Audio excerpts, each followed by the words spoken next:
এখানে কি করতে হবে? গীতার কথা মনে করি। গীতা বলছেন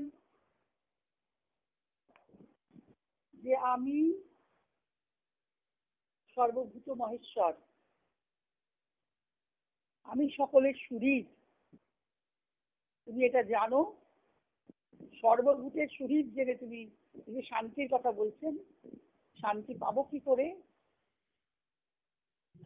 ভগবান আমাদের সখা, সুহৃদ, প্রেমিক, তিনি আমার সঙ্গেই আছেন। এই বিশ্বাস বোধ জন্মায় কি করে? একটা ধারণা থাকতে হবে তো। তাই জন্য আমাদের মধ্যতার একটা গান আছে না, আমরা করি, সবসময় করি, জয় গুরুদেব জয়, তোমারও কৃপায় হয় অসম্ভব সম্ভব সংসারে। কেন একটি পঙ্ক্তিতে আছে না, যে ভগবানে দেখিতে পাই না পৃথিবীতে, চক্ষের সম্মুখে দেখি যে তোমারই। তুমি দূত তাঁরই, ভাব বিহারী, তোমারও কৃপায় জানো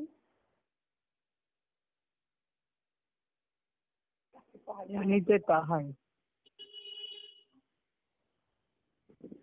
ভগবানকে পেতে গেলে কৃপা দরকার, গুরুর কৃপার কথা বলছেন। সেই ভগবানকে আমরা কিভাবে ধারণা করব? ভগবানকে তো চোখের সাথে দেখতে পাচ্ছি না। তাই জন্য একটুখানি মায়ের কথা একটু পড়ি,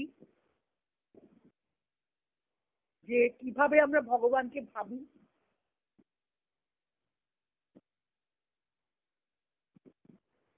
আমাদের নিজেদের যেরকম প্রকৃতি, আমাদের যতটুকু আমাদের চেতনা, সাধারণ চেতনা, বলছে প্রত্যেকে সেই নিজের চেতনা এবং প্রকৃতি অনুসারে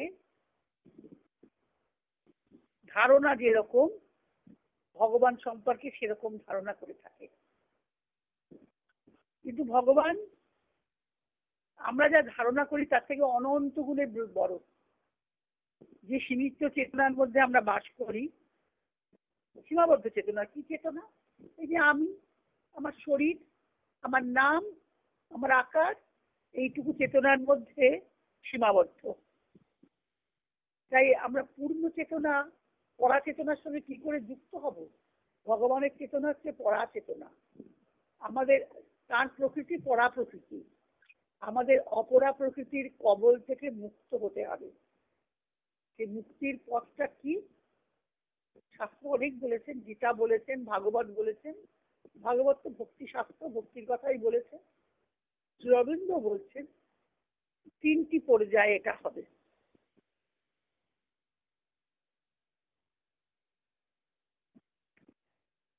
আমাদের যেরকম ভাবনা, আমরা ভগবানকে সেভাবেই গড়ে তুলি।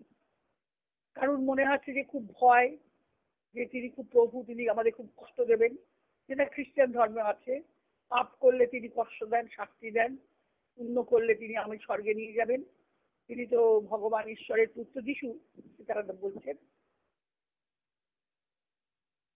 কিন্তু আমাদের যে প্রকৃতি, মানুষের সাধারণ চেতনায় ভগবানকে আমরা যেমন করে ভাবি তেমনি করে গড়ে তুলি।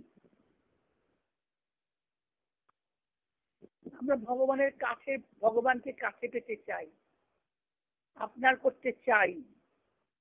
কিন্তু সেটা কিরকম? আমার যতটুকু চেতনার মধ্যে সীমাবদ্ধ, আমি আমার সেই অনুভূতিটাকে মধ্যে, যেটা আমি বাধা পড়ে আছি আমার নিজের অনুভূতির মধ্যে, ভগবানকে সেই মতো করে দেখি। আমরা যা ধারণা করতে পারি, যেটা গীতার নবম অধ্যায়ে খুব ভালো বলেছেন ভগবান, তিনি সবই। এই জগতে আমরা যা চোখে দেখছি, যা দেখতে পাচ্ছি না, সূক্ষ্ম রূপে আছে, স্থূল রূপে আছে, তিনি সর্বভূতে বিরাজমান। আমরা আকার ছাড়া চিন্তা করতে পারি না। একটা আকার ধরে তাকে আকারিত করি, কখনো শিব, কখনো কৃষ্ণ, কখনো দুর্গা, কখনো কালী, কখনো সরস্বতী, কখনো লক্ষ্মী। ভগবান বলতে আমাদের প্রকৃতি অনুসারে তাকে আমরা সীমিত করে নিই। কিন্তু এই সীমিত চেতনা নিয়েই আমাদের এগোতে হবে। আমাদের শুরুটা কিভাবে হবে?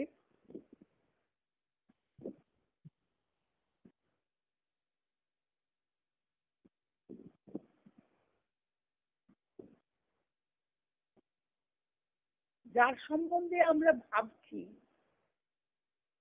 অনুভব করছি, করতে চাই, তিনি আমাদের ভাবনার অনুভবের মধ্যে ধরা দিয়েও তার থেকেও অনেক বড়। তাই জন্য ভগবান বললেন না যে আমার ভূত মহেশ্বর ভাব সবাই জানে না। যখন তিনি মানুষ হয়ে আসেন, এছাড়া যখন মানব রূপে দেখছি না তাকে, যখন তিনি মানব রূপের মধ্যে তিনি তাকে দেখতে পাই না, মানুষে আছেন, জঙ্গমে, স্থাবরে, চরে অচরে সর্বভূতেই তিনি আছেন, কিন্তু আমরা দেখতে পাই না কেন? কারণ আমরা নিজেকে বড় ক্ষুদ্র গণ্ডির মধ্যে সীমাবদ্ধ রাখি। সেটা আমাদের হচ্ছে আমার আমিটা। আমার আর আমি, এই যে দুটো, এইটার মধ্যেই আমরা আবদ্ধ হয়ে আছি। মানে এখানে আমাদের কি হতে বলছেন? হতে হবে মনের ভক্তি দিয়েই মনটাকে আগে তৈরি করতে হবে। কেন ভগবানকে যে ভালোবাসবো, তাহলে একটা যেমন লেখাপড়া করার একটা পদ্ধতি আছে, ক্লাসের পরে ক্লাস 1 2 3 করে উঠে যাচ্ছি, তার পাঠ্য বিষয় আছে, তেমনি ভক্তিশাস্ত্রেও বিধান আছে। বৈষ্ণবরা বলছেন আদৌ শ্রদ্ধা, তাতেও ততরতি, পদক্ষেপ গুলো বলছেন। তবে অনর্থবিদ বৃত্তি, তবে রুচি, তারপর হচ্ছে রুচির পরে নামে আসক্তি, তারপরে ভাব, ভাবের পরে অনুরাগ, তারপরে হলো সমাধি। যোগের পথে সমাধি শেষ, অষ্টাঙ্গিক মার্গে ধ্যান, ধারণা, প্রত্যাহার, সমাধি। তার আগে যম নিয়ম আসন প্রাণায়াম তো আছেই দেহের জন্য।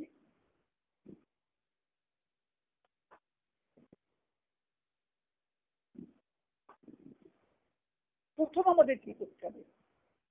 রবীন্দ্র বলছেন আমি যাকেই আমার প্রকৃতি অনুসারে ভালোবাসতে চাই, যে আমার যে তাকে প্রথম কি করতে হবে? আমি আরাধনা করতে চাই, পূজা করতে চাই। প্রথম আমাকে চেষ্টা করতে হবে আরাধনার যে বিষয়, যে বা যিনি বস্তু, তার উপরে মনকে একাগ্র করতে হবে। 1 নম্বর। প্রথম, মন তো ভীষণ চঞ্চল, হাওয়ার আগে ছোটে। সারদা মা বলছেন মন না মত্ত হস্তি, মত্ত কুড়ি, করি, করি বলেছেন, হস্তি বলেননি, করি বলেছেন। হাওয়ার আগে ছোটে, পাগলা হাতি যেমন ছোটে, মনও তেমনি ছুটে বেড়ায় বিষয় থেকে বিষয়ান্তরে। তাই জন্য গীতাও বলেছেন চঞ্চলম হি মন কৃষ্ণ। অর্জুন বলছেন প্রমাথি বলবৎ তোষাহং নিগ্রহং মন্যে বায়ুরূপসু দুষ্করম। বাতাসকে যেমন বাঁধা যায় না, মনকে নিয়ন্ত্রণ করা সেরকম কঠিন।